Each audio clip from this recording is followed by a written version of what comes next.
Halo Sobat Investor, selamat datang di podcast 4%. Di video ini saya akan melanjutkan membahas strategi investasi yang ketiga untuk tahun 2021, yaitu menguasai psychology of investing.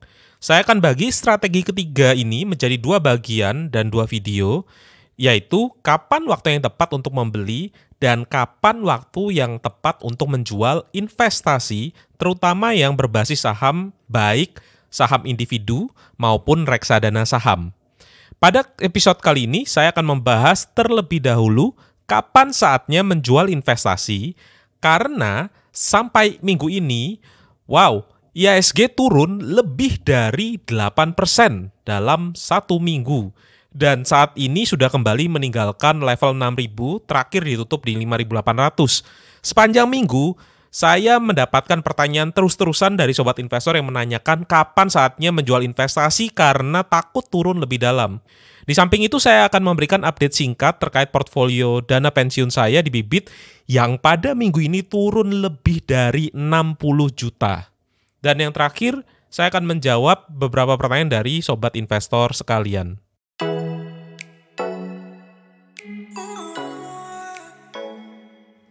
Sobat investor, apabila sobat investor mengikuti podcast 4% saya dari 3 bulan yang lalu ya di episode 1 ya, sobat investor mungkin sedikit terheran-heran. Kenapa? Karena mulai dari episode 1, ketika saya mereview portfolio dana pensiun saya, setiap minggunya atau setiap episodenya portfolio dana pensiun saya itu selalu naik. Dari 530 juta ke 533 juta, 563, 589, menyentuh 600 juta 2 bulan yang lalu, kemudian naik lagi 624 juta, 636, dan pada episode terakhir di episode ke-10, portfolio dana pensiun saya untuk pertama kalinya menyentuh angka 706 juta, di atas 700 juta. Dan sobat investor juga sempat melihat bahwa dalam 3 bulan bursa saham itu naik dengan begitu pesatnya. Dan ini yang membuat orang-orang pada akhirnya seperti yang saya ceritakan di minggu lalu, mereka mencoba untuk berspekulasi. Nah, dari 10 episode atau dari sepanjang 3 bulan, portfolio dana pensiun saya itu turun untuk pertama kalinya, yaitu 645 juta. Dan turunnya itu tidak nanggung-nanggung ya. Saya kiraan kurang lebih sekitar 61 juta dari 706 ke 645. Meskipun di sini saya masih ada keuntungan sebesar 18,37% atau senilai 100 juta. Tapi berkurang jauh ya dari yang sebelumnya plus 30%, sekarang menjadi plus 18,37%. Nah, saya sendiri terkejut. Bukan terkejutnya kenapa kok bisa turun ya. Saya lebih terkejut kenapa kok turunnya setelah orang-orang terlanjur banyak yang berhutang untuk berspekulasi. Ataupun setelah orang-orang banyak yang pamer portfolio karena itu tadi merasa investasi di saham itu kebal rugi. Mendadak menjadi tahu apa itu investasi. Dan barulah IHSG dan rata-rata saham-saham itu pada turun semua. Well, kalau menurut saya ada baiknya juga.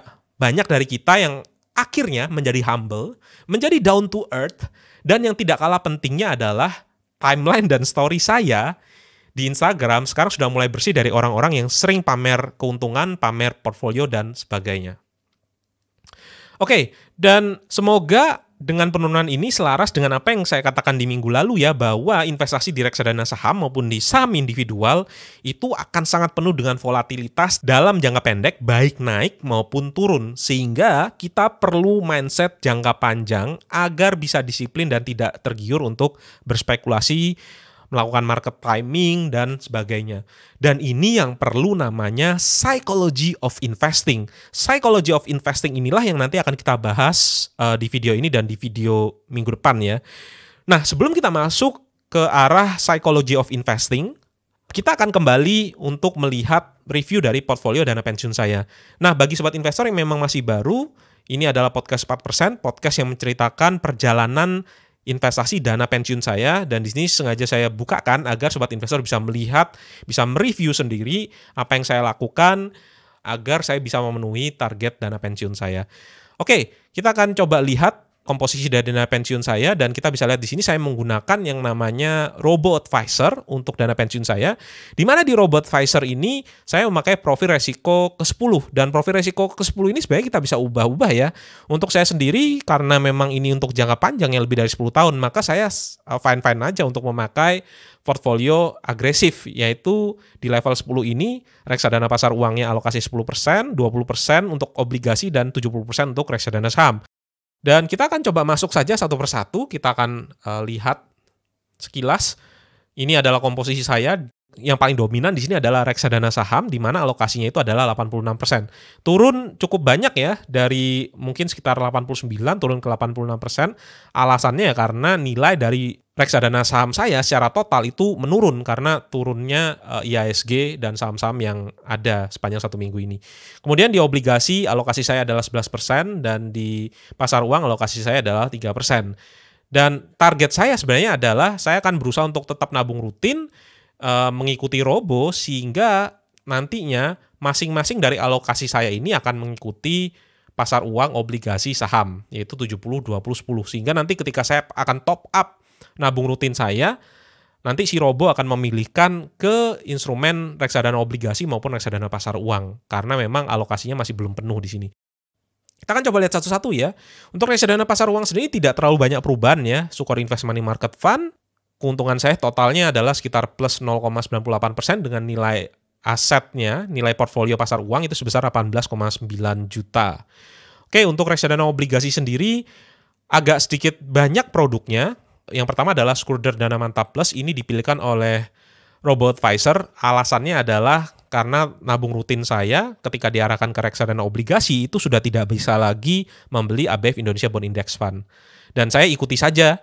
Kemudian di sini pilihan utama saya sebenarnya ada di ABF Indonesia Bond Index Fund, itu returnnya sudah 8,01%, ya karena memang sudah hampir 1 tahun ya saya investasi di sini.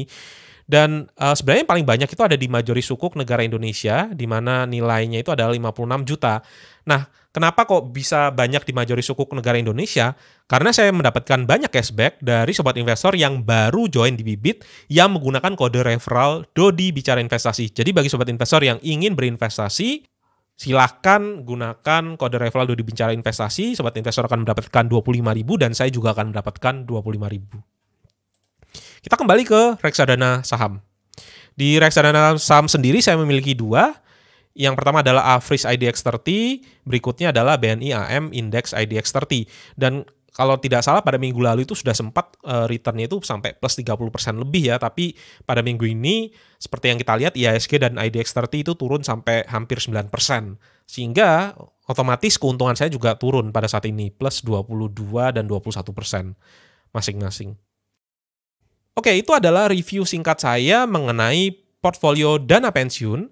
Sekarang kita akan masuk ke topik yang lebih menarik, yaitu kita akan membahas yang namanya Psychology of Investing. Khususnya kita akan membahas suatu topik, yaitu kapan saat yang tepat bagi kita untuk menjual investasi kita, terutama investasi yang berbasis saham, baik di reksadana indeks maupun di saham individual. Oke, sebelum kita masuk ke dalam Psychology of Investing dan kapan saat yang tepat untuk menjual investasi yang berbasis saham, saya akan coba review kembali ya 2 strategi investasi saham jangka panjang yang menurut saya cocok bagi kita semua para investor. Yang pertama adalah strategi Be the Market. Di Be the Market ini strateginya adalah kita membeli portfolio investasi yang menyerupai indeks. Indeks yang paling populer dijual itu adalah indeks IDX30, indeks LQ45, Sri Kahati, indeks syariah. Dan strategi kedua yang mungkin sering sekali orang-orang itu lakukan adalah strategi untuk mencoba beat the market.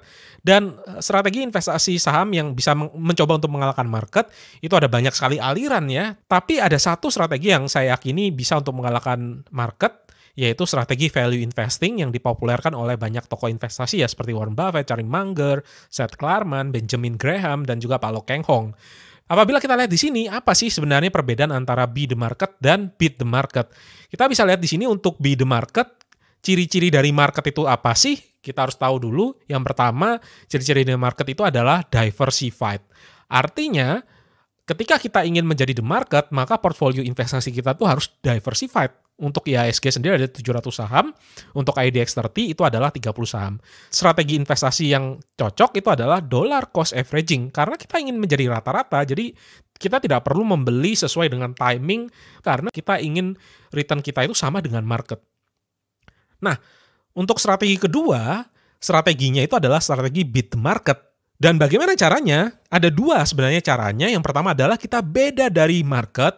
Ketika kita beda dari market, otomatis ketika market itu diversified, kita harus concentrated. Kita hanya membeli saham-saham yang kita yakini bisa mengalahkan market. Dan yang kedua, itu kita buy good business dengan harga yang murah.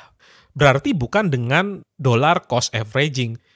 Dan yang kedua, selain kita harus beda dari market, otomatis kita juga harus benar. Benar di sini ada dua hal. Yang pertama, analisanya benar.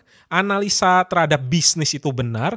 Yang kedua, meskipun analisanya benar, kita juga harus betul dalam hal decision making yang tepat. Di sini decision making itu bisa berarti kita buy dari suatu saham, kita hold apabila kita sudah membeli saham, kita jual ketika memang kita menemukan alasan untuk menjual, dan yang terakhir kita menunggu ketika memang tidak ada sama sekali saham yang kita bisa beli. Dan kita balik lagi ke dalam topik kita, yaitu kapan kita itu menjual. Ini adalah topik yang akan dibahas di episode kali ini. Pertama saya akan bahas dari strategi pertama, yaitu strategi beat the market atau kita membeli index fund. Nah, kapan sih kita jual? Jawabannya hanya ada satu, kita menjual ketika tujuan investasi kita sudah tercapai. Contoh, dana pendidikan anak 10 tahun dari sekarang, kita jualnya kapan? Ya ketika dana pendidikan anak kita di 10 tahun lagi sudah tercapai, kita jual. Contoh lainnya adalah dana pensiun 25 tahun dari sekarang. Kapan kita menjual? Ya 25 tahun lagi ketika kita nanti mau pensiun. Jadi sangat tidak masuk akal sekali ketika kita baru membeli index fund misalnya bulan lalu, tapi karena marketnya turun kita mencoba untuk menjual. Dan alasannya kenapa? Banyak sekali pertanyaan-pertanyaan yang masuk ke dalam kolom komentar saya. Ada 3 jenis pertanyaan misalnya. Mengapa kok tidak dijual saat sudah tinggi? Yang kedua, apa tidak takut turun? Yang ketiga, kok tidak take profit dulu, nanti beli di bawah lagi?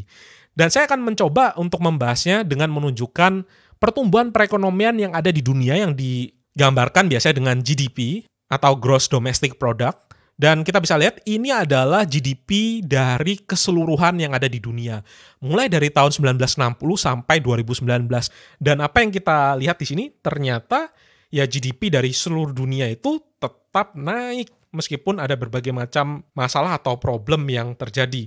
Dan kira-kira ketika saya tanya sobat investor, di 25 tahun lagi apakah GDP atau perekonomian di dunia ini akan tetap naik? Jawabannya ya jelas akan tetap naik. Kemudian kalau kita bahas spesifik tentang Indonesia, kita lihat di sini ini adalah GDP dari Indonesia sampai tahun 2019. Maka kita lihat dari tahun 1960-an sampai sekarang, perekonomian Indonesia juga terus naik. Dan kira-kira 25 tahun lagi bagaimana sih pertumbuhan perekonomian di Indonesia? Ya saya sangat yakin di 25 tahun ke depan perekonomian Indonesia akan mengikuti tren yang ada di 50-60 tahun terakhir, yaitu akan tetap naik. Dan kalau kita bicara spesifik tentang bursa saham secara jangka pendek memang mungkin tidak ada korelasinya dengan perekonomian. Tapi kalau secara jangka panjang, kalau ekonominya bertumbuh, otomatis bursa saham yang isinya adalah perusahaan-perusahaan penggerak perekonomian juga akan naik nilainya ya. Dan kita bisa lihat di sini IHSG dari tahun 2000-an sampai sekarang itu mengalami kenaikan. Meskipun kita bisa lihat di sini ada yang namanya krisis di sini ya di tahun 2000-an. Sebelumnya lagi ada krisis di tahun 98, 2008, 2009 ada krisis, dan pada saat pandemi ini kembali ada krisis lagi. Tapi yang bisa kita lihat di sini adalah market itu akan selalu recover dan akan bertumbuh setelah adanya krisis. Market di tahun 2008 juga recover dan akhirnya bertumbuh lagi sampai 2019. Kemudian krisis lagi dan sekarang mulai menunjukkan proses-proses pemulihan. Dan mungkin sobat investor bisa menduga setelah 2021 ini sampai ke depannya kira-kira bagaimana sih kondisi perekonomian di Indonesia, bagaimana sih IHSG, ya tentu saja secara jangka panjang pasti akan naik. Sehingga apabila kita kembali ke when to sell untuk strategi pertama, misalkan kita tentukan kapan dana kita itu kita pakai. Saya misalnya akan pensiun di tahun 2045 dan kira-kira IHSG ada di berapa sih? Apabila saya menggunakan asumsi yang sangat sederhana di pertumbuhan 8,5% jauh di bawah 12%, maka di 2040 IHSG itu akan ada di 30.000. Jadi sangat tidak masuk akal ketika indeks itu turun sekitar 100 atau 200 poin atau bahkan 1000 poin pun kita memutuskan untuk menjual. Kenapa? Karena pada saat pensiun nanti kita yakin IHSG kita akan bertumbuh seiring dengan pertumbuhan ekonomi. Ketika IHSG sekarang ini 5.800 kita jual, ya sangat tidak make sense karena kita tahu di 2040 IHSG kita akan menyentuh angka 30.000. Kita akan lihat nanti di 2040 berapa nilai IHSG kita. Dan kita akan kembali lagi ya ke 3 pertanyaan ini ya. Saya akan jawab satu-satu. Mengapa kok tidak jual pada saat sudah tinggi? Jawabannya adalah karena pada saat saya pensiun nanti itu akan lebih tinggi lagi daripada saat ini. Sesimpel itu sebenarnya. Kemudian yang kedua, apakah tidak takut turun? Jawaban saya adalah 99% pembelian kita akan selalu turun dalam jangka pendek. Kecuali kita itu memang benar-benar tepat membeli di bottom. Dan oleh karena itu pentingnya menguasai psikologis dalam berinvestasi. Ketika saya saat ini nilai portfolio saya adalah 645 juta, bisa jadi dalam minggu depan akan turun lagi ke 600 juta atau bahkan kembali ke nilai portfolio di 3 bulan yang lalu yaitu di 530 juta. Apa yang harus saya lakukan? Ya saya diam saja. Kenapa? Karena saya yakin, balik lagi ke sini ya, di 2040 ya IHSG akan naik ke level 30.000. Jadi buat apa saya harus khawatir? Karena saya memang membutuhkan dana itu untuk jangka panjang. Dan mungkin sobat investor yang mengikuti channel Dodi Bicara Investasi tahu bahwa pada bulan Maret 2020 portfolio saya di saham itu bahkan turunnya sampai 48%. Di mana turunnya itu minusnya itu tidak tanggung-tanggung, secara nominal itu sempat menyentuh angka 1 miliar. Jadi tidak ada lagi yang menakutkan bagi saya. IHSG sudah turun ke 3.900-an dan itu semua sudah pernah saya lewati. Dan yang ketiga, kok tidak take profit dulu, nanti beli di bawah lagi? Jawaban saya adalah simple, market timing itu susah yang pertama. Yang kedua, market timing itu sangat berbahaya. Bayangkan kalau terjadi itu sebaliknya dari yang kita harapkan. Setelah dijual ternyata malah naik dan akhirnya takut untuk membeli karena ketinggian dari harga jual dan pada akhirnya malah tidak jadi berinvestasi sama sekali. Oke? Dan kita akan coba masuk ke strategi kedua ya, yaitu kapan kita menjual ketika kita menerapkan strategi beat the market, yaitu buy good business cheap. Yang pertama adalah ketika kita menjual saham, itu artinya kita berpisah dari suatu bisnis. Perhatikan ya, kita berpisah dari suatu bisnis. Kapan sih saat yang tepat bagi kita untuk berpisah dari suatu bisnis? Saya punya 4 jawaban dan sobat investor silahkan pilih dari 4 jawaban ini. Yang pertama adalah ketika bisnis perusahaan tersebut berubah dan memburuk secara permanen, bukan dalam jangka pendek ya. Dan yang kedua, ketika harga jual dari bisnis kita di pasar saham itu sudah melampaui nilai wajarnya. Itu adalah saat kita untuk menjual. Dan yang ketiga, ketika ada kesempatan bisnis baru lain yang lebih bagus dan dijual di harga yang lebih murah. Dan kita tidak punya cash untuk membeli perusahaan tersebut. Sehingga kita jual bisnis kita yang lama tadi. Ini konsep opportunity cost ya. Jadi istilahnya apabila kita ketemu opportunity lain yang lebih menarik daripada yang kita miliki sekarang, di harga yang lebih murah dan di kualitas yang lebih bagus, ya kita bisa menjual bisnis kita untuk membiayai kita investasi di bisnis yang lain. Dan yang keempat, ketika kita sadar bahwa ada kesalahan dalam analisa kita. Oke, dan yang berikutnya adalah kapan sih kita itu tidak menjual saham kita? Yang pertama adalah ketika nyangkut, harganya turun, ini adalah alasan yang big no-no untuk kita menjual saham. Yang kedua, ketika kita cuan, ketika ada profit 10%, 20%, harganya naik, kita jual. Kita beli di undervalued, dan kita berharap menjual pada saat harganya itu overvalued. Bukan ketika kita beli, kemudian naik 10%, tapi ternyata perusahaan itu masih sangat murah, kita jual karena ingin mendapatkan profit 10%. Kemudian ketika suatu bisnis bagus, labanya sedang turun karena hal-hal yang bersifat sementara. Jadi bukan karena satu kuartal jelek, maka kemudian kita jual, terutama ketika 2020 ini pada saat ada pandemi. Rata-rata perusahaan besar memang returnnya turun. Kita harus analisa apakah penurunan ini permanen atau hanya sementara. Dan yang keempat, kita tidak jual meskipun bisnis kita sudah overvalued, kalau ternyata bisnis kita itu terus bertumbuh Dan di sini tidak ada kesempatan serupa dengan harga yang lebih murah. Maka kita biarkan saja perusahaan kita untuk compounding. Oke Sobat Investor, sekarang kita akan masuk ke dalam sesi tanya-jawab. Oke, pertanyaan pertama datang dari Sobat Investor yang bergabung di grup Discord dan sempat menghadiri webinar pertama dari channel Dodi Bicara Investasi After Hours. Berikut saya putarkan pertanyaannya. Oke, halo selamat malam Pak Dodi. Malam. Halo. Oh ya, saya mau tanya Pak, saya pernah dengar katanya gini, kalau misalkan IHSG lagi turun, berarti better sebaiknya kita pindahin dana kita ke reksadana kayak gitu-gitu. Nah, apakah itu benar Pak? Dan kapan saat yang tepat? Oh, kita pindahin invest kita ke saham. Oh, kapan saat yang tepat kita pindahin invest kita ke reksadana dan sebaliknya gitu Pak. Oh, maksudnya untuk menghindari kayak IHSG jatuh kayak gitu-gitu Pak. Terima kasih. Oke, sebenarnya pertanyaan ini sangat bagus sekali ya. Jadi yang ditanyakan adalah bagaimana kalau seandainya kita mencoba untuk menjual investasi jangka panjang kita pindahkan ke aset yang lain ya, dengan tujuan adalah kita bisa menghindari kejatuhan dari investasi kita. Dan ini sebenarnya kita namakan sebagai market timing. Market timing itu berusaha untuk keluar pada saat market tinggi dan masuk kembali pada saat market itu bottom. Dan market timing itu seperti yang sudah dijelaskan di video sebelumnya itu adalah tindakan yang berbahaya. Karena ketika kita menjual dan kita masuk, itu haruslah tepat. Kita menjualnya harus tepat, pada saat itu kita harapkan turun, dan kita membelinya juga harus tepat ketika pembelian kita itu di bawah penjualan kita. Barulah kita bisa mendapatkan tambahan return. Ketika seandainya turunnya 20%, maka kita akan mendapatkan tambahan return 20% gitu misalnya. Nah, sayangnya tindakan ini sangat susah dilakukan secara konsisten dan justru ada kecenderungan berbahaya. Mencoba untuk mengejar keuntungan 20 atau 30%, tapi kita berpotensi kehilangan keuntungan sampai ribuan persen karena bisa jadi ketika kita jual, maka harga itu akan kembali naik terus-menerus. Kita bahkan secara psikologis terhalang untuk membeli ulang karena kita merasa kita dulu pernah punya kok di harga yang lebih murah dan kita sejual, masa kita beli di harga yang lebih tinggi lagi. Seharusnya lebih sering terjadi daripada yang kedua ya, ketika menjual di atas, belinya di bawah. Nah, saran saya adalah sebaiknya kita disiplin saja kepada alasan mengapa kok kita menjual.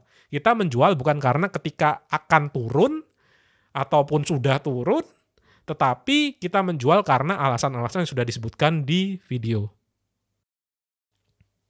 Pertanyaan dari Juli Wijaya.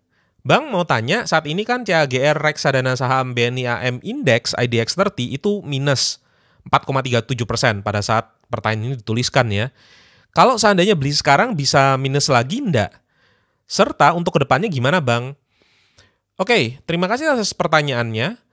Sebenarnya kalau kita membeli reksadana indeks tapi kita khawatir ketika kita beli akan minus, maka bisa jadi perlu dievaluasi apakah kita memang cocok investasi di reksadana indeks ataupun reksadana saham.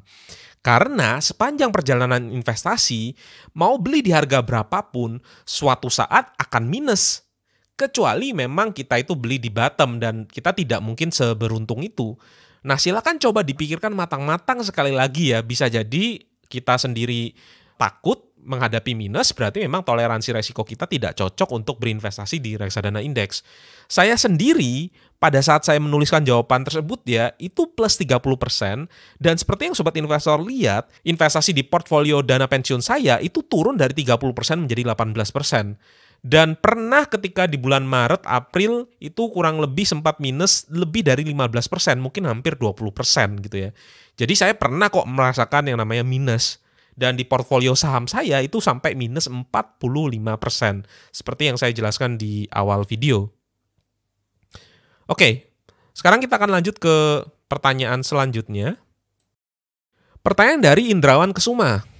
Pak, kalau kita ingin menabung setiap bulannya, apakah akan efektif? Apakah harus menunggu harga NAB-nya turun, baru nabung? Setahu saya kalau harga reksadana sudah naik, dan kita beli di harga terbaru, maka imbal hasilnya kecil. Mohon petunjuknya. Terima kasih pertanyaannya, dan ini sebenarnya pertanyaan yang cocok untuk ditanyakan di episode selanjutnya ya, karena pada episode selanjutnya kita akan membahas kapan saat yang terbaik untuk membeli investasi yang berbasis saham. Namun saya akan berikan 3 poin utama, kita akan bahas lebih detail di video selanjutnya. Yang pertama, kalau seandainya kita investasi reksadana untuk jangka panjang dan tidak memakai nabung rutin, melainkan kita memakai timing atau kita mencoba menebak-nebak mana harga masuk yang optimal, maka kehidupan kita di setiap harinya akan terganggu dengan pergerakan harga NAB. Harga NAB lagi, besok memikirkan harga NAB lagi, dan setiap harinya yang kita pikirkan adalah harga dari NAB. Dan ini bisa menambah stres loh kehidupan kita. Dan yang kedua, menurut saya pribadi tidak ada yang bisa memprediksi harga pergerakan NAB per unit dari suatu reksadana. Yang ketiga, mindset investasi itu memang harus jangka panjang. Berapapun NAB yang kita beli, maka kemungkinan besar 5-10 tahun lagi pasti akan naik. Coba kita lihat IHSG 10 tahun yang lalu. Apakah ada efek beli ketika IHSG di 2.500 atau di 2.300 atau di 2.000? Kalau pada akhirnya IHSG juga naik ke 6.000-an ya. Justru sebenarnya malah berbahaya, kita tidak jadi invest karena menunggu-nunggu turun, tapi akhirnya tidak jadi turun dan akhirnya kita tidak jadi invest. Itu pandangan saya mengenai investasi di reksadana. Oke, terima kasih atas pertanyaan-pertanyaan yang sudah masuk dan izinkan saya untuk mengucapkan terima kasih kepada sobat investor yang sudah mendukung saya dalam wujud donasi pada bulan Januari 2021 ini. Terima kasih pada Pak Bujanto, Pak Pranoto Winata, Pak Suwandiwu, Bu Oktavia, Michael Wira, Leonardus Krisnantio, Exaudi Silalahi, Gandhi, Dedi, 3G, William Lotama, Sonda, Winda, Chris F, dan beberapa pendukung anonim. Terima kasih semua atas donasinya, dan donasi dari kalian semua sangat membantu sekali kelanjutan atau keberlangsungan dari channel Dodi Bicara Investasi dalam memberikan edukasi secara gratis. Dan bagi sobat investor yang belum tahu, saat ini juga sudah ada grup diskusi di Discord, dan sudah ada sekitar 1.000 orang yang join di grup Discord tersebut, dan sampai saat ini kita sudah mengadakan 2 kali webinar di mana saya men-sharingkan topik atau penjelasan tentang investasi dan disertai dengan tanya jawab di situ. Dan juga webinarnya juga saya sudah upload di channel kedua saya, yaitu Dodi Bicara Investasi After Hours. Oke, terima kasih sobat investor. Apabila ada pertanyaan bisa dituliskan di kolom komentar dan juga bisa ditanyakan juga di grup Discord, di Instagram, di email, dan sebagainya. Terima kasih. Sampai jumpa di episode selanjutnya.